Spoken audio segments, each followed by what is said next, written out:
this life isn't about you. It's not about, you being self-centered, selfish, and everything is about more for you. It's so much bigger than that. And in order for you to be prepared to move into that next step, into that next position, you've got to recognize that it's so much bigger than you. You can have all the money in the world and still be poor in spirit and be a poor-minded person because you have centered everything around you. And ultimately, in the end, you can't take any of it with you.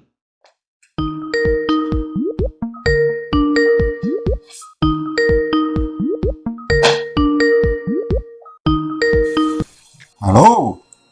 Hello. How are ya? I'm wonderful. How about yourself? Very good. Do you have any light that you can shine on your face? You want to turn on the light?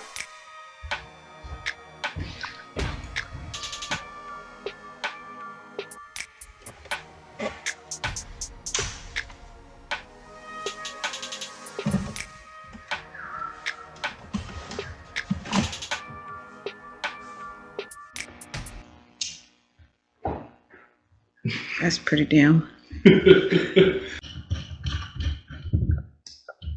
Much brighter. Oh yeah, that's better now. Now, yeah, I can see you nice and clear now. How about that? That's not too bad now. I think you have to put a seat back there and make sure you hold it. Put a what? You sit back there. Gotta stand here and hold it. Should I just stand here the whole time, Ralph, and just hold it? I'd say so. How am I gonna be on the way?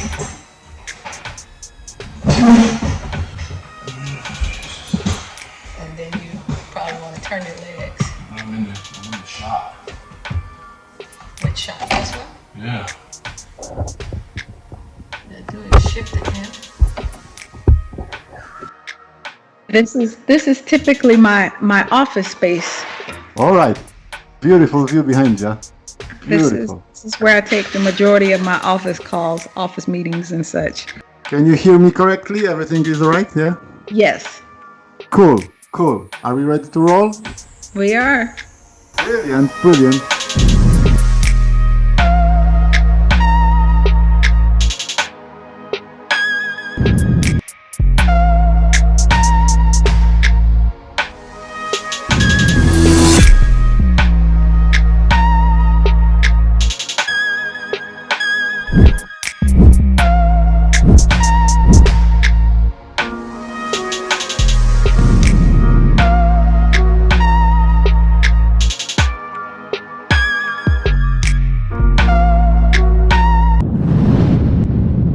Kenyata, beautiful name, and I think you have you have to have some superpowers because, CEO, woman business owner, minority Afro-American business owner, a veteran. You have to have some superpowers also because you are like a Marvel movie character almost. You know what I mean? Well, thank you. Absolutely delighted to have you. Let's go. CEO of the CPA firm. Can you explain to me what the CPA stands for and what your firm is doing? So CPA is a certified public accountant. It's a certification license that you get in America.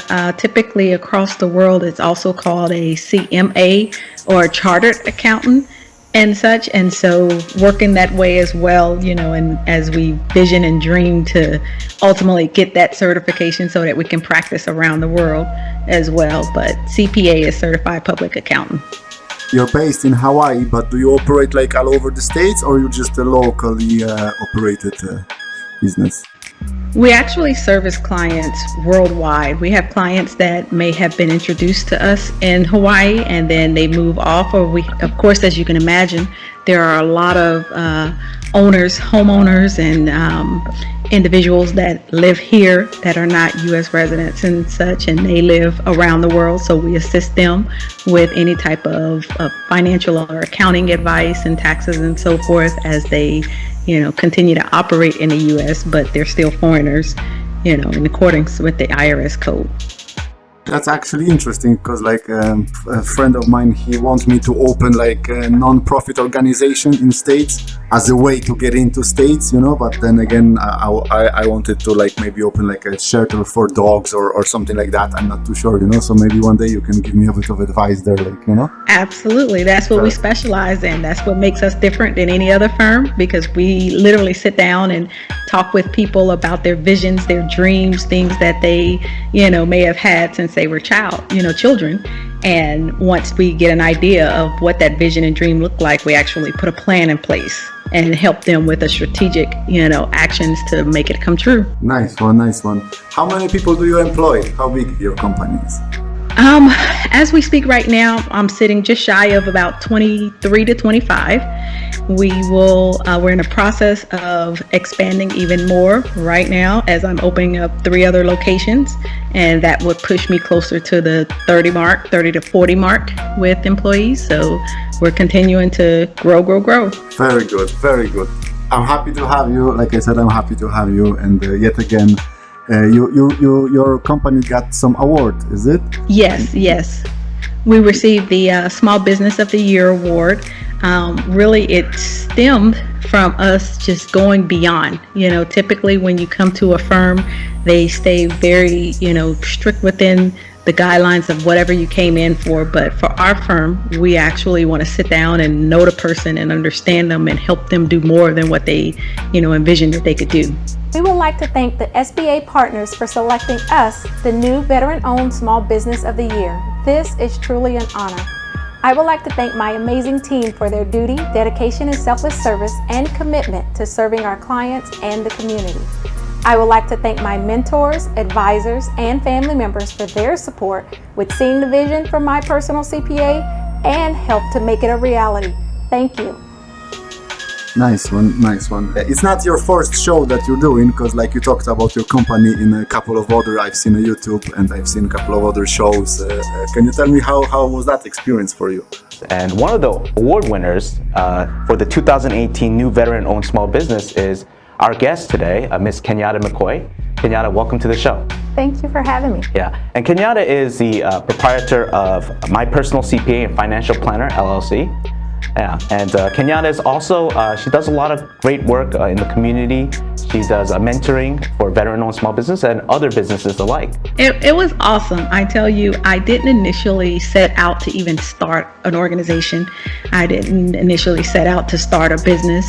I literally came over here, saw a need for the people that were living here. There are a lot of homeless people. There are a lot of people that just don't know how to manage their money or even manage their businesses and so forth. And so I started volunteering. And it was my volunteer work that really got my name, out there on a platform. And then I was asked to do live TV. I was asked to come on radio shows and ultimately, doing all the things that you've seen thus far on YouTube and so forth, just from the initial volunteer work and then launching my own business out of just helping. That's why you got the award then? Yes.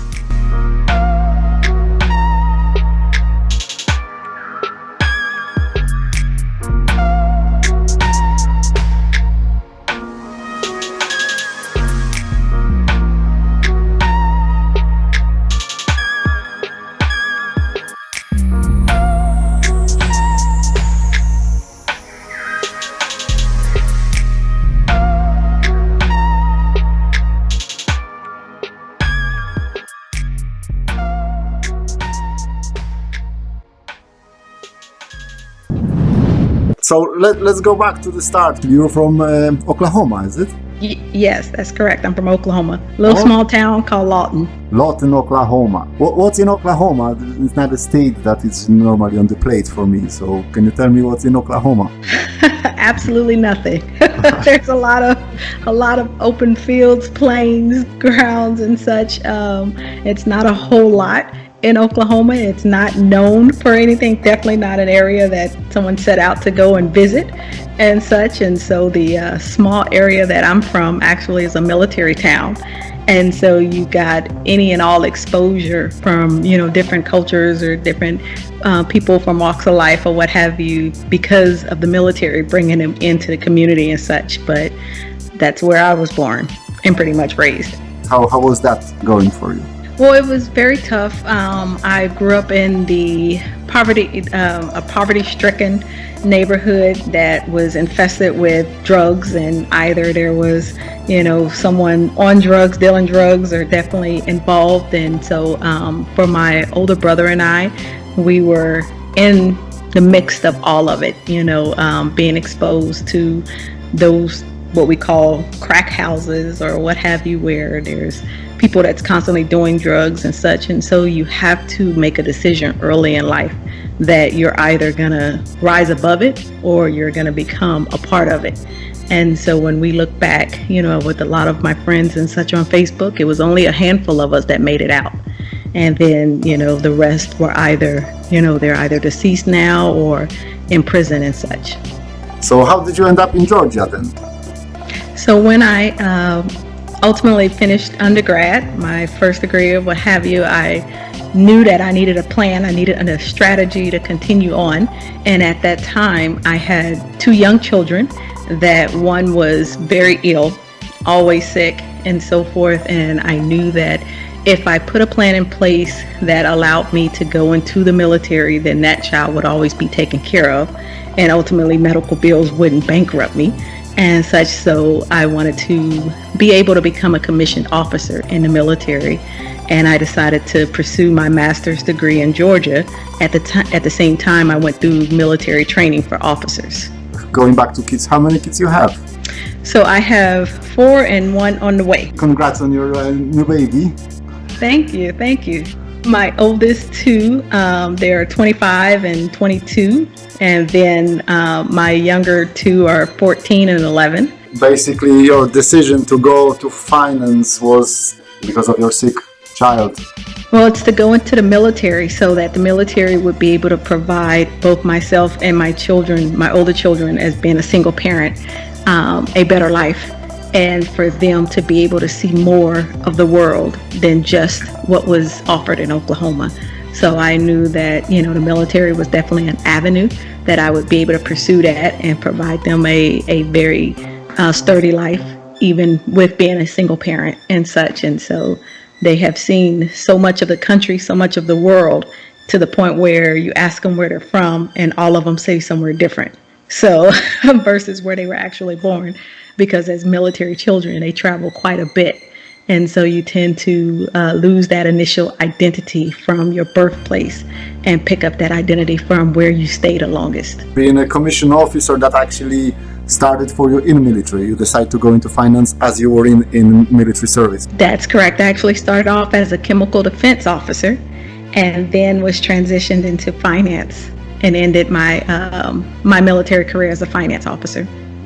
When I was a chemical officer, I specialized with chemical warfare, so that's nuclear, biological, radiological, or chemical and explosive devices. So anything that would be considered either of those 5 elements or what have you, then that was my field of expertise and such. And so I did that for half of my time during the military, and that was a lot of field work. It was a lot of hands-on. It was very challenging in that unit I was a leader, a platoon leader, but it was only out of 36 soldiers, it was only myself and 1 other female.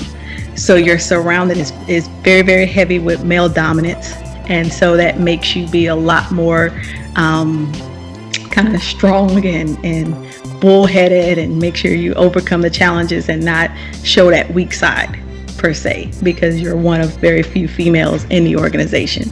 So, and then after a few years, I transitioned into finance, and I can say that was much more challenging because I dealt with a lot of death with my particular job, and dealing with soldiers' families that have just passed away and things of that nature. And so that became a lot more emotionally challenged, and it made you mentally challenged with dealing with, the ups and downs and the surprises of life. During the Iraqi war, my job was, as the soldiers were passing away and such, I had 48 hours to issue the immediate family, what they call a death gratuity. and that's paying them to be able to cover their initial final expenses and so forth. And the very last one that I paid out was that of my mentor, and at that point it just became too much, and I was commissioned and ready to go to war. At the time, my 14-year-old was my newborn, and the president had extended the tours so where we were going to stay for 18 months instead of 12 months in Iraq. And so I was going to leave with her being 6 months and come back with her being 2. And at that point, I had to make the tough decision of putting my family and my children first and resigning my commission.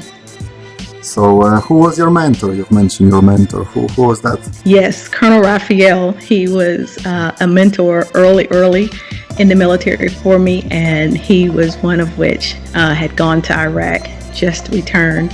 And a lot of people don't understand the challenges that are faced with soldiers that are exposed to, a war zone and so forth, and how you come home and, have to face those challenges, and some of which lead to your death.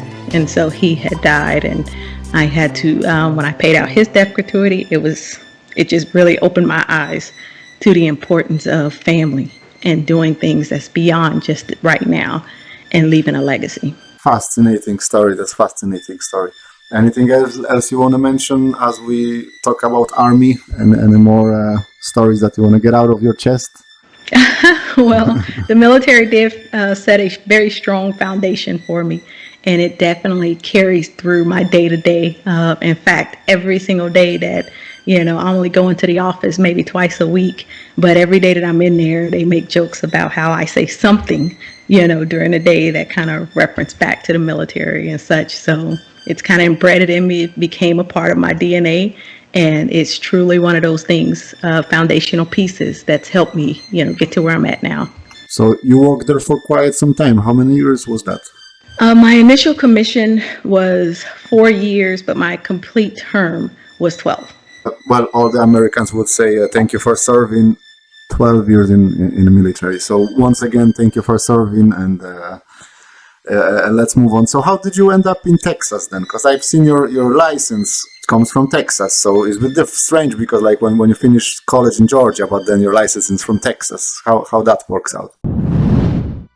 Absolutely. So the military had us traveling around quite a bit. It was in Texas that I was commanding officer and scheduled to go to Iraq. And once we were preparing for deployment and such, again, that's when my 6-month-old daughter, I just came to realization that it was going to be too much of a gap, too long for me being away from her. And so at that point, I resigned my commission in Texas, and then I transitioned into a lot of different other roles where I went into corporate and started working for a big corporation in Dallas and continued to teach also at Texas A&M Central Texas, and did quite a few things as I was trying to find myself, because when I went into the military, it was very natural for me. A lot of the leadership that's required and so forth came natural from me being an athlete and such in school. And so ultimately, I thought I would do 30 years in the military and be one of, highest ranking female generals and so forth. And as those things changed, life changed, different things happened, I ended up getting out and having to find myself to see what was I going to do next. So how was life in Texas except the military? Because Texas seems to be interesting for me. Like, it's a nice state to be. Can you tell me anything about Texas? How's life in Texas? Hot. Very hot. When I first moved to Texas, I will never forget that very first summer being exposed to that heat and how, the bottom of our boots were melting, on the concrete and such. And it was a different kind of heat, something that is just unbearable. And I love the fact that anybody that go to visit Texas and they go during the summertime, that's the first thing that they will talk about is that heat and just how hot it is in Texas. So what about food? Texas steaks and barbecue and all this? Barbecue is good. The Tex-Mex is very good as well. So lots of different cuisines. I can tell you the reason why when I got out of the military and decided to stay in Texas and get my CPA license and such, out of Texas, it was because of just the overall family environment. Lots of room, lots of space, and it's so many different activities. And with me being a sports fanatic, Dallas was one of those areas that had every single sports, professional sports, that you can go and watch. So my son and I would go to different games and so forth. But I just love the fact that there was so much to do and you didn't necessarily have to travel outside of the state to get different exposures and experiences. I have maintained my license out of Texas. I have definitely have a plan that when our company branch to the mainland, that Texas is going to be one of our first locations that we open up. So absolutely, Texas is home. Development planning manager.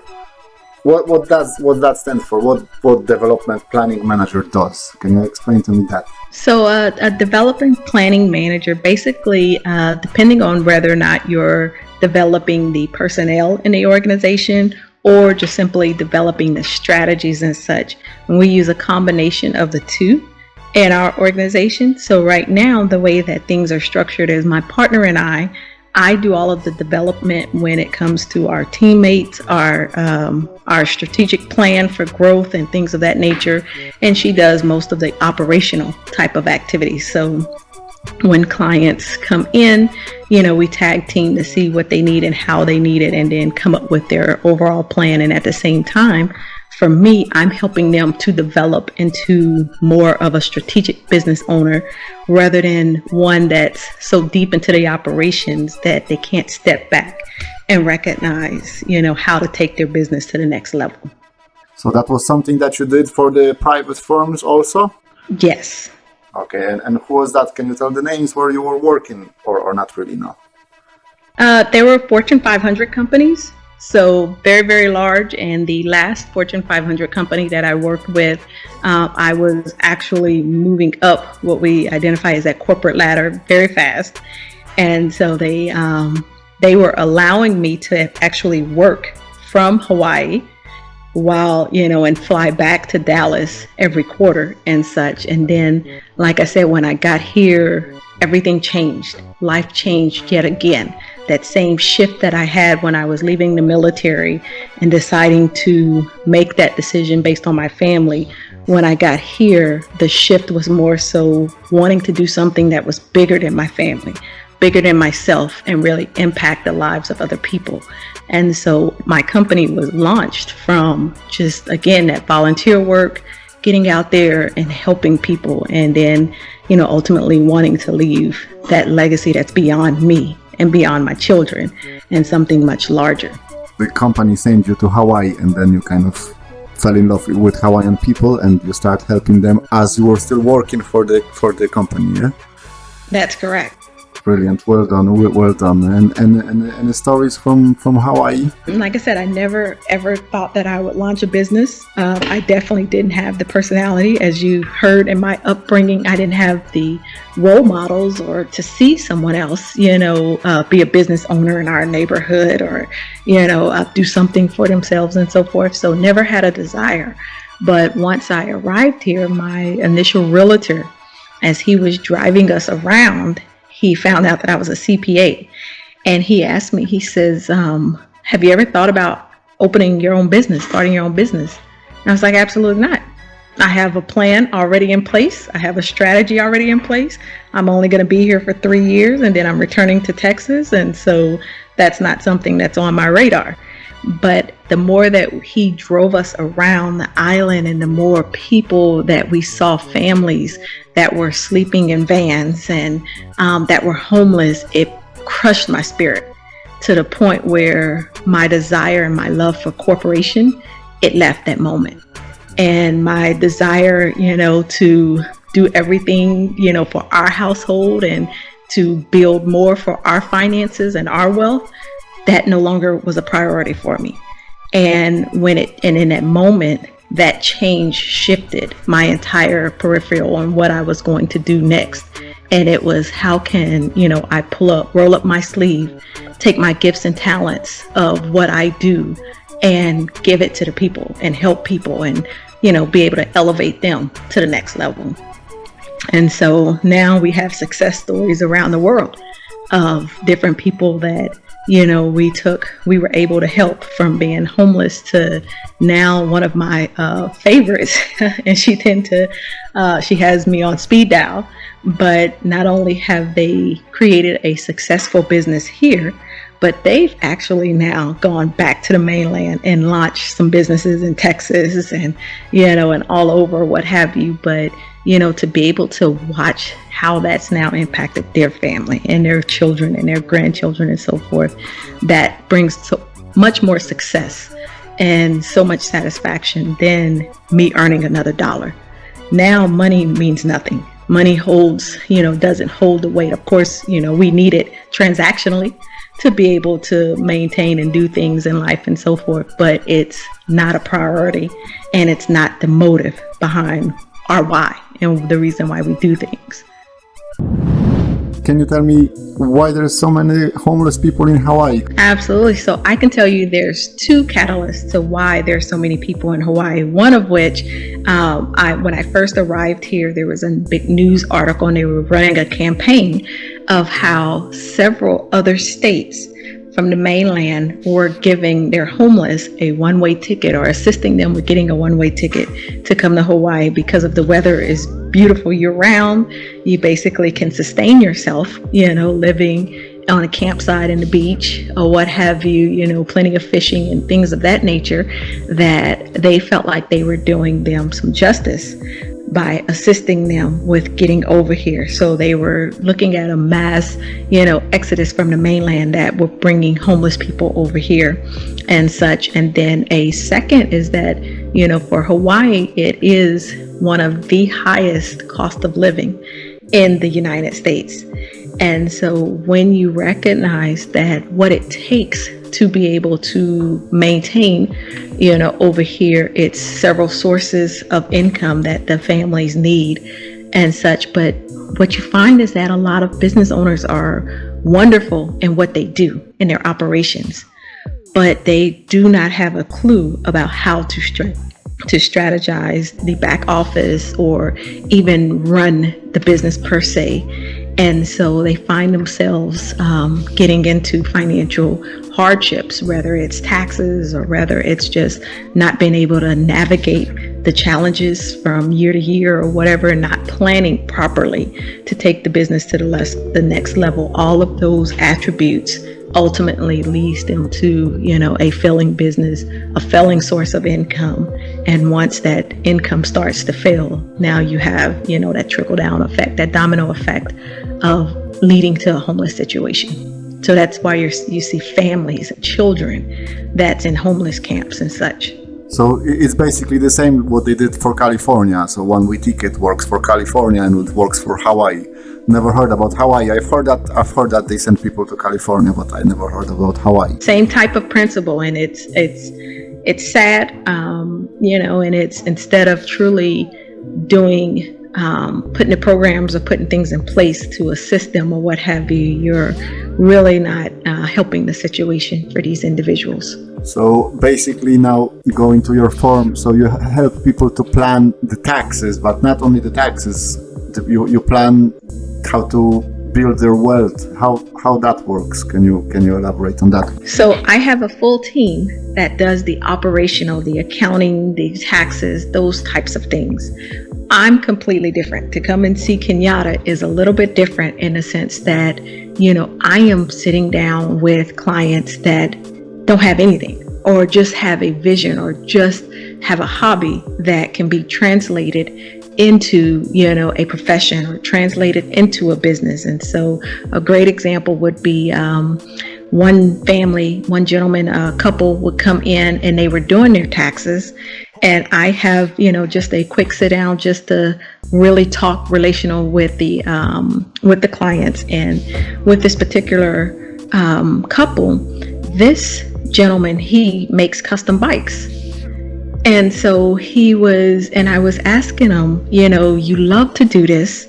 You do this all the time. It never feels like work. Why wouldn't you, let me put a plan in place, help you identify how to convert this hobby into a business. And then, oh, by the way, guess what? 9 times out of 10, you have to put in less work than you would a 40-hour job. and make twice the amount of money. And so he allowed me to, year after year, I kept harping on him like, this is a big demand. I see them in California when we go and visit California, that people have these custom bikes and so forth. And sure enough, I was finally able to convince him to let me help him put a plan in place, a strategic plan in place to walk it out and then launch this. And now he has, bike shops all over the world. We have several like that, I met some college students that had a twist on, a soft served, sort of like an ice cream or what have you, or a twist between an ice cream and a yogurt. But instead of it being, milk based or yogurt based or whatever the case may be, it was banana based. And so, we helped them grow from being, just a food truck to having 5 locations and now franchising, in Japan and such. And so they actually grew too big for us and finally got to the point where they had to bring accounting in-house because they had gotten so big. But it's everybody has a gift. Everybody has a talent. But what everybody doesn't understand is how to translate that into a profession or into a way that they can sustain a living from it. And that's where my expertise come in, is to sit down with those individuals and help them see and actually put pencil to paper to design a plan to translate it into a profession or a business. That's very inspirational, very nice of you. And I would like to invite anyone to actually go and talk to Kenyata, because what we can hear now, it's fascinating. She might be able to help you out. When we first got here and I launched my business, one sad, and it's unfortunate, but a sadder part of my story, because when you're doing something that's bigger than you, there's going to be so many people that will look at you and they will speak discouraging words, or they will not believe in the vision or mission, or they won't understand the passion behind your purpose and what you're doing and so forth. And when they become kind of that negativity that's trying to deconstruct or derail your mission, it becomes a challenge. And having to deal with those individuals, which sometimes they're closest to you, and have to continue to stay motivated yourself, stay disciplined yourself, and keep driving forward. And I know that that was the catalyst to how I ended up divorced with my ex-husband or what have you, because again, we had a plan when we came to Hawaii, and we had a solid financial plan. We had been working on it for 16 years, and we were 3 years to reaching our goal. But again, when that catalyst happened, in that moment that I shifted, he thought that I was having a midlife crisis, and he thought that I was losing my mind, and being willing to walk away from corporate and walk away from the plan that we had in place before was something too much for him to be able to handle. And he just felt like the sacrifice was way too big, and he left and such and moved back to Texas. And at the end, it broke our family up. It broke our, broke up everything. But I'm happy to say that my children were able to watch me overcome that. And they were able to watch me stay focused and stay driven and continue with the plan despite those that were against it.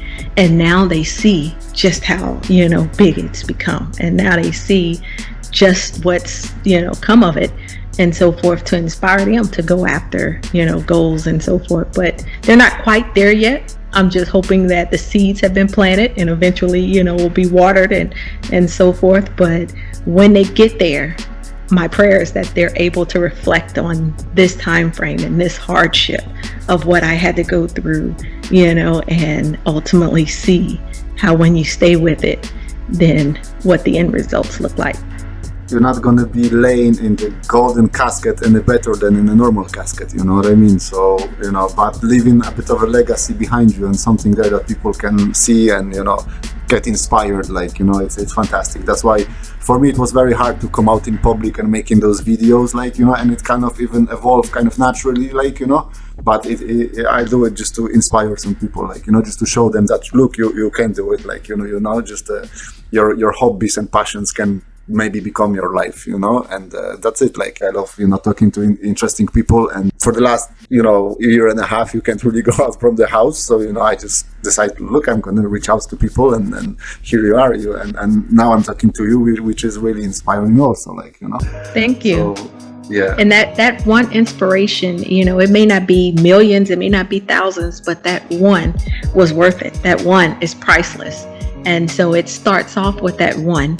And then eventually it becomes 2 and 100 and 1,000 and so forth. And, now we have thousands of clients and so forth. And, for all of them, their interaction with Kenyata is very different than any other person. And that's why we call the organization My Personal CPA, because it's about being up close and personal and impacting lives and leaving that impact on lives and such.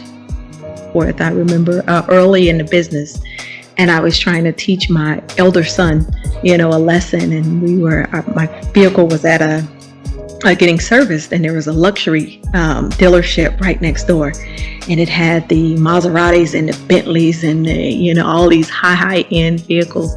And so he and I walked in there, and I was, giving him just kind of on the moment life lesson.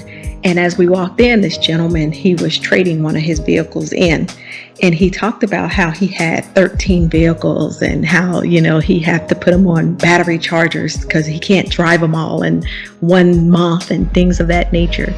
And I told my son, I said, now, what was your lesson from him speaking to you? Because obviously this gentleman was a billionaire or what have you. And I said, what was your sense out of that conversation?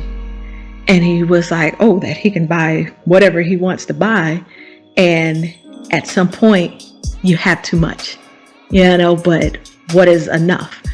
And I said, but yet to get into this dealership, he had to go down a road that was riddled with homeless people and have all these, people that's sleeping out in tents and so forth. And you had to walk past that first in order to get to this dealership. You had to drive past that to get to this dealership.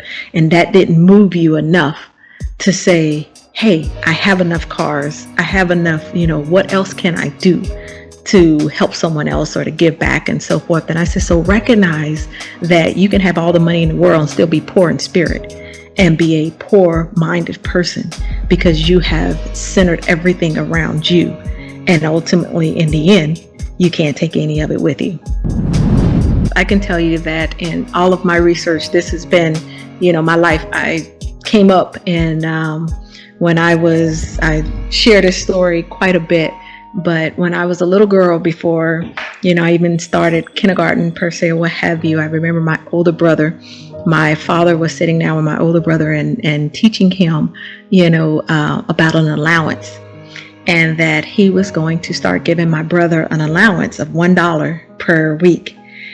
And I remember, I was kind of sitting on the side and I was like, well, why can't I get an allowance of $1 per week? I want this lesson too. And so my dad, he was overly joyed that, I wanted to join in on this. So he says, okay, I'll give you $1 a week as well. And so I was ecstatic, because now I actually get money or what have you, get to earn some money and do a few chores or what have you. And so here we are going to the store, and I'll never forget, he gave me my $1 and my brother his $1. And we went to the store, and this little store in the neighborhood that we go to, it had a little penny aisle, where on the very bottom of the aisle it had penny candy. And the candy was, a cent or 5 cents or what have you. And my brother went in and he was, making his selections and getting all these different pieces of candy. And I just sat there and watched him. But in that moment, I didn't want to spend my $1, because I knew if I spent my $1 so soon, then I wouldn't have anything for tomorrow.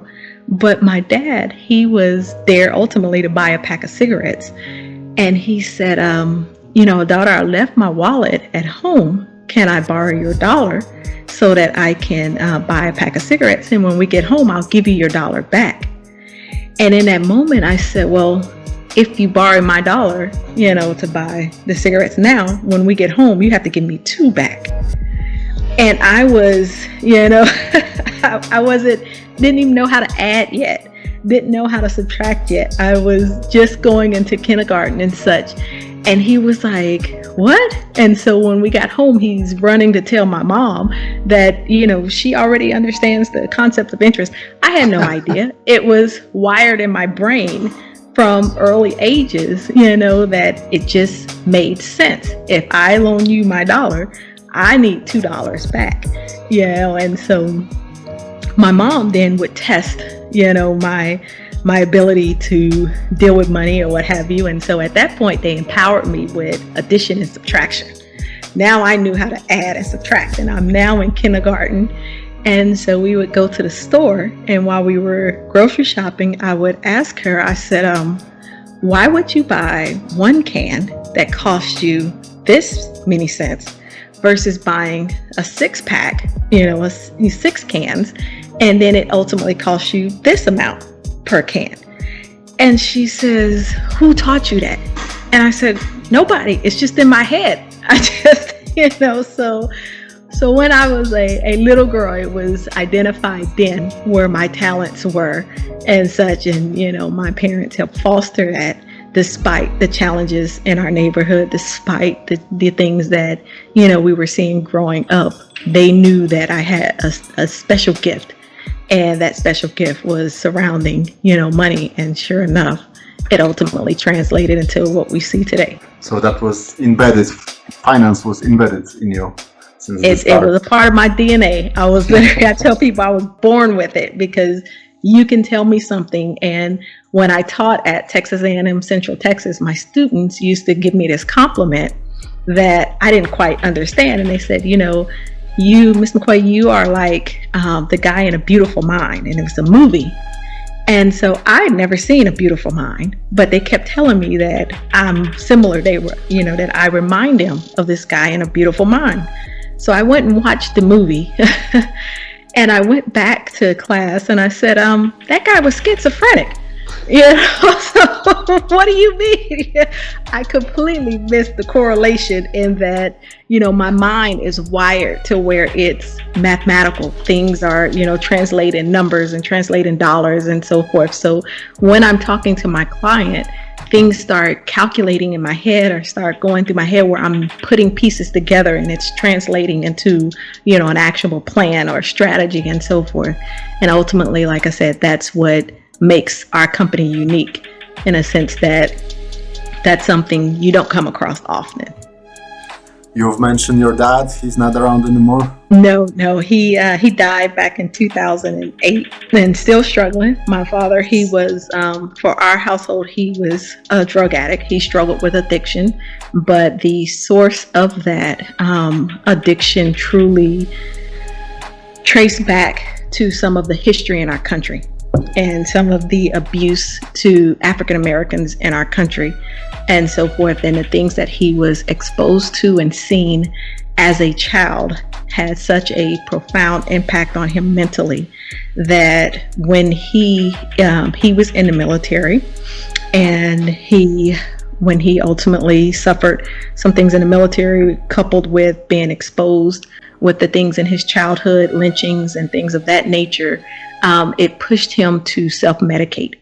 And so because we had a very, very strong relationship, we talked openly about it and the reasons behind and why it was such a struggle to overcome his addiction and such. And so even in his passing, he passed away from cancer, but even during the time that he was passing and so forth, we still had that very close relationship and those life lessons of, even though he didn't have it perfect and he didn't walk a perfect life, because he shared openly with me his struggles, it helped me not go down that path and not do those things, and not keep that type of company and so forth, because I didn't want to end up in a position to have an addiction to something and end up physically and chemically being reliant on a substance.